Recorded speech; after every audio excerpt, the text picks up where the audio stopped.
I want you to think about this. Change the way you do things and watch the way the things you do change.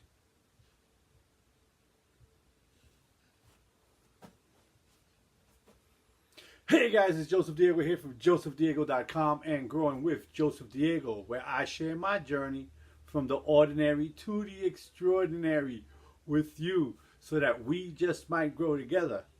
My mission is to love, live life to the fullest, and empower others to doing exactly the same.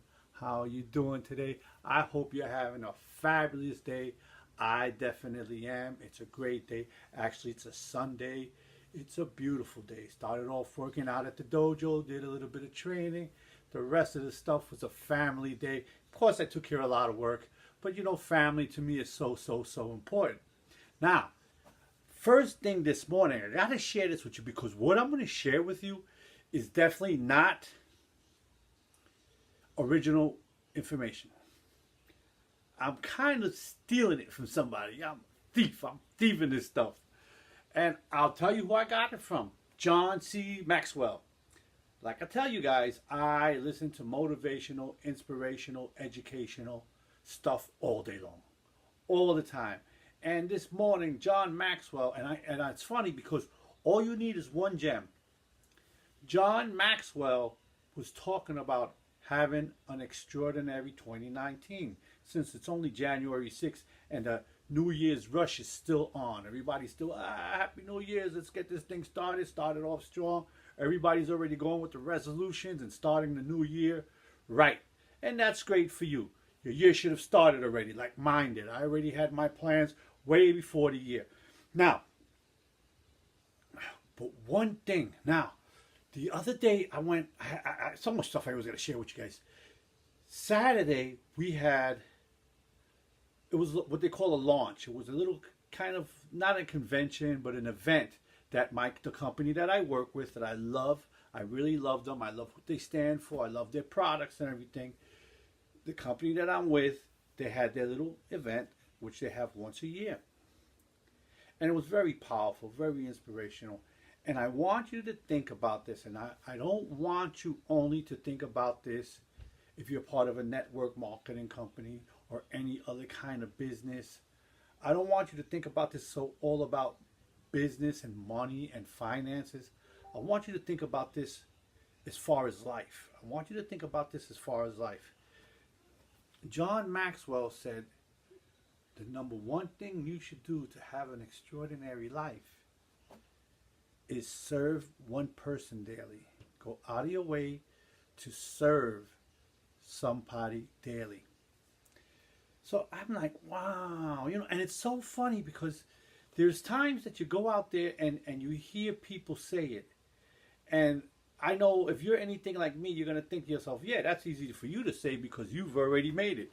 You've already been there. You've already achieved success. You can go and help all the people you want because you've got it like that, right? And I'm sure a lot of you can relate with that and say what I just said because I've said it a lot too. But now you got to remember that's a thought, a way of thinking that's, let me write this right. That's lack and limiting. That holds you back. It really, really is. It's a lack and limitation mindset. Because we should always be able to give in one way, shape, or form. If you can't give financially, you should be able to give your time or your efforts. That's something like that, right? So I want to share something with you. That, and if you hear any thumping and jumping around, that's my grandson upstairs. That's just what happens in this house. Like I said, this is it's a loved house, so it's a lived house.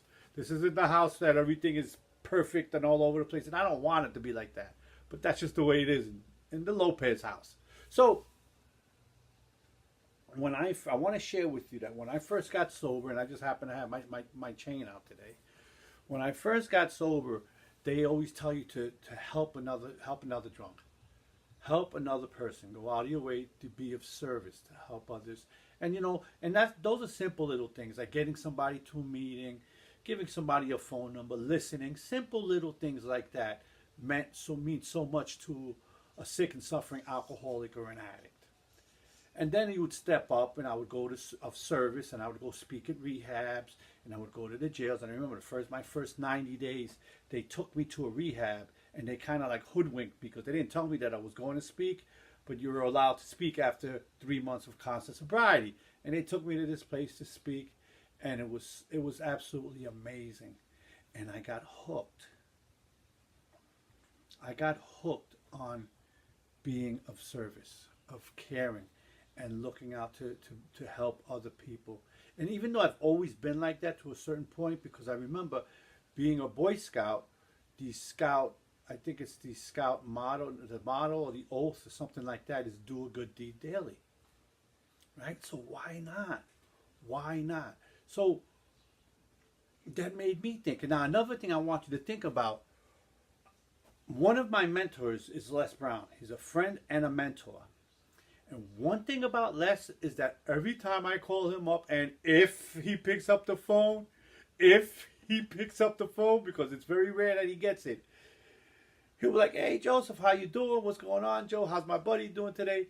How can I be of service? First words out of his mouth. How can I serve you, Joe? This is a guy who, he's there. He's already done it. And he's still saying, how can I serve you? Les Brown serves so many people that he has people who stop him from helping so many people. He actually has one person, this little lady, real sweetheart of a lady, Valerie, and she is like his bodyguard. She's like his little, I don't want to say pit bull, but she will bite you if necessary. And because Les is always going out of his way to help others. And he's done it for me. He really, really has. And he really doesn't even know me that well. So, again, go out of your way to do something. And now that's part of my new mission. That's what I want to do. The company that I work, and again, this is not a pitch. But I teach self-defense. I teach people how to defend themselves. But I want you to realize that in all reality, how many times are you going to get into a fight? To a real fight? How many times are you really going to have to defend yourself? And especially the older you get and the smarter you get, you learn that I shouldn't be there. I shouldn't be doing this. I shouldn't be hanging out with this crowd. So you're going to wind up fighting even less, unless you want to be a tough guy. And then that's the kind of guy I don't want to teach anyway, because you're probably a moron to begin with. So, but as we get older, you're not going to fight. There is no fighting. But there is something that is killing us. There is something that is killing people every day. And it's something that is actually advertised. It's every day, over and over again. And I don't want to get into it, all right? But people are doing something every single day to harm themselves. And if I can reach out to one person a day and help enhance their lives and teach them how to take care of themselves better as a consumer, and that's what I'm going to do. And that's what my goal is. So what I'm doing is what I said earlier. I'm changing what I did.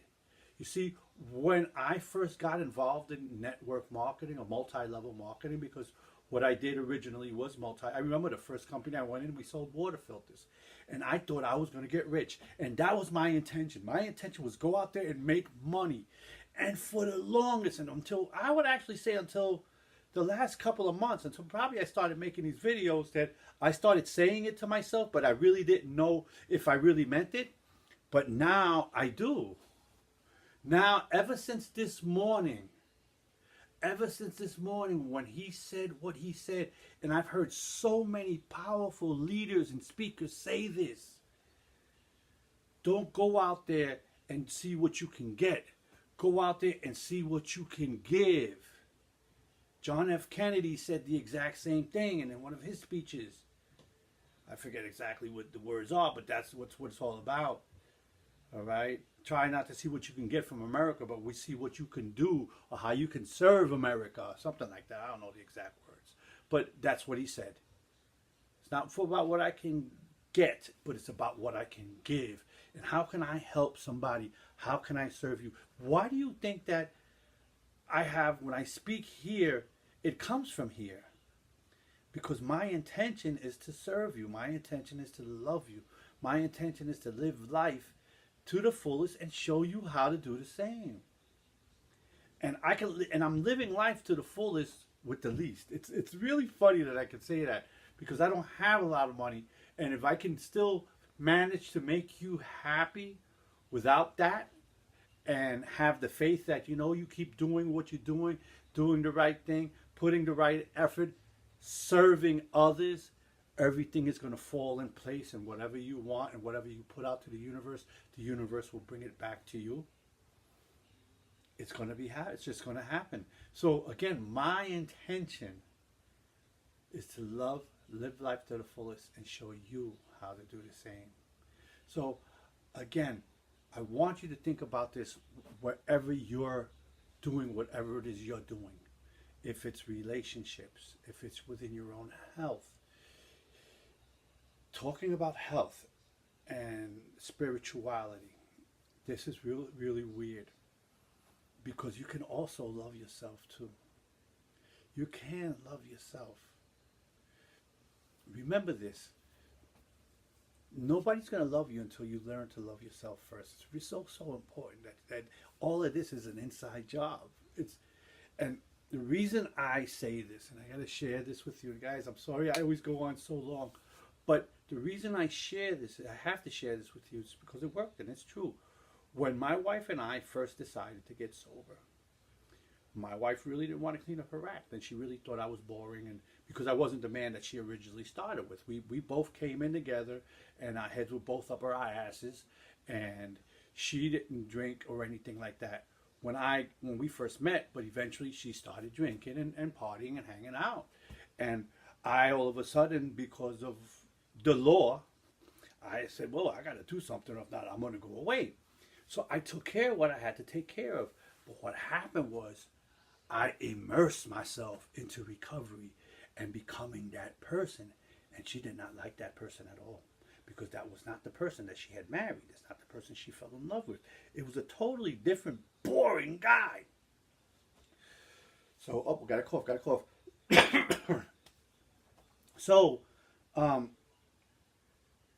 she wanted to leave me. She wanted nothing to do with me. So I remember praying and promising myself that I am going to do whatever it takes for me to make that woman love me more than anything in the world. And I got to say this because this is really, really funny, because you got to be careful what you pray for. And it's really weird. And I'll share this with you in a few minutes, what I was saying about. Now, we're celebrating 33 years this month. This month on the 25th, in 19 days, we're celebrating 33 years, right? So, what I did was I loved myself. And I say this in recovery because in recovery, they tell you no relationships. And what I said I did was I got into a relationship with myself. I learned to love myself. And I don't know if that sounds weird or not, but I did. I worked on loving the shit out of myself. And I say it all the time. If I could flip over and kiss myself in the ass, I would right now. But that's it, guys. And I did. And you know what? You want to know something funny? Why did my wife go with me to the event of Tony Robbins?